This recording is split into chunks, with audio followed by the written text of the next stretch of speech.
What is going on, guys? It is Wednesday, and that means it's Paintball Gear time.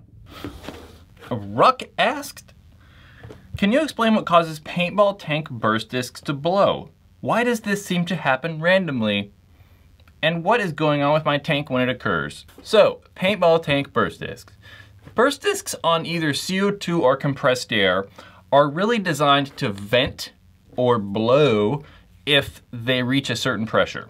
So on CO2 tanks, if the pressure ever reaches 3,000, it's gonna vent. So on CO2, if the tank gets really hot, or really just really hot, the pressure inside is gonna build and build and build and build and build and build, and then that burst disc is gonna rupture. With compressed air tanks, there are gonna be two burst discs. There's the 1.8 burst disc, and then if it's a 4,500 tank, it's gonna have a 7.5 burst disc. If it's a 3,000 PSI tank, it's gonna have a 5,000 burst disc. The 1.8 burst disc will vent if the regulator is not regulating correctly. So instead of letting like 4,000 PSI into a paintball gun, it will rupture at 1,800 PSI, or really probably a little bit before that, just to prevent all that pressure from going straight into a gun. The 5,000 or 7,500 burst discs, depending on what tank you have, will vent when the tank's overpressurized. So if you ever get your tank filled to 6,000 PSI for some reason, it's gonna vent. That's not always the case though. Sometimes burst discs just aren't made right and randomly just fail. But if you're continually having to replace a burst disc on a tank, something's wrong, especially if it's the 1.8 one on a compressed air tank. If you continually have to replace the 1.8, you should have your regulator serviced or buy a new one. So the way that burst discs work is there's a nut that screws into the regulator or valve. There's a piece of copper that sits in there, and then there's like a retainer thing that holds it in place. So that copper is set to burst at a certain pressure. So if it's, 1,800 or a 7,500, it's gonna be thinner on that 1,800 and then thicker on the 7,500, so it can just withstand more pressure. And if the burst disc ever encounters that high of a pressure, it's gonna rupture and split, and the little disc goes into a bunch of pieces and you empty the tank. That is why burst discs vent and how they work. Nathan Ortiz asks, this is a long one, I love paintball and have been playing for 2 years. I've played some Division 4 tournaments and play every weekend. I want to go pro. I live in Tennessee and there aren't any high division teams near me. I'm not sure what to do. Have any ideas? First, let's think about ways that people actually get picked up by pro teams.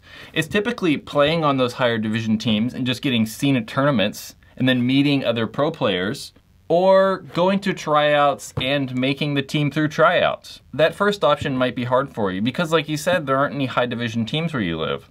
But you may have to just make the drive.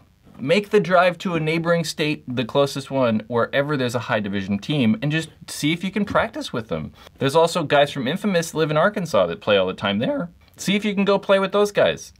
If you can't afford to drive to practice or drive far away to play all the time, work on individual skills still. Get better at snap shooting, laning and running and shooting. Get in shape. Get quicker and faster and more agile. I know guys that play for teams that aren't local at all. They just practice by themselves and then just fly to tournaments and play events. They don't even practice with the team they're playing with. But really just do whatever you can to continually climb that ladder and then eventually get there. Because you can if you want to. The shortcut route to all this though is just get better individually and go to pro tryouts. There aren't a lot, but just stay on the lookout. Nick Irish asked, what are your opinions on pros and cons of wearing a jersey versus regular long sleeve shirt? For the price, is it worth it buying a jersey, or is it really just to look good? A little bit of both, right? So let's say pros of wearing a paintball jersey. One, you look cool. And second, probably just providing padding. Some of them have a little bit of padding on the forearms and shoulders and maybe a little bit on the rib cage area. Cons, some of them are like $100 and something. They're hot, they're heavier, I think more cumbersome. Some people might say the jerseys are a little lighter weight and provide more breathable fabrics, but I find that they use heavier materials and the padding makes them a little bit hotter. I wear a lot of the time when I play either short sleeve or long sleeve, like dry fit wicking style fabric shirts, mainly just because they're lighter weight, they're breathable, and not as cumbersome and like restrictive as jerseys. So I don't like them. But I get it, if you're on a team, you kind of want to keep everyone looking uniform and like look professional-ish. So I get it for teams, but if you're just out playing paintball, you don't really need a jersey unless you just want to have like more cool paintball stuff, which is fine. But there's absolutely no reason you have to have a paintball jersey. That's paintball question time, guys. To check out more paintball question time videos, go to that rectangle box, hit the square box, and check out the Paintball Ruin My Life store. And if you haven't yet, subscribe, and then like there's a bell thing. You can hit that and get notified every Wednesday of these paintball question time videos.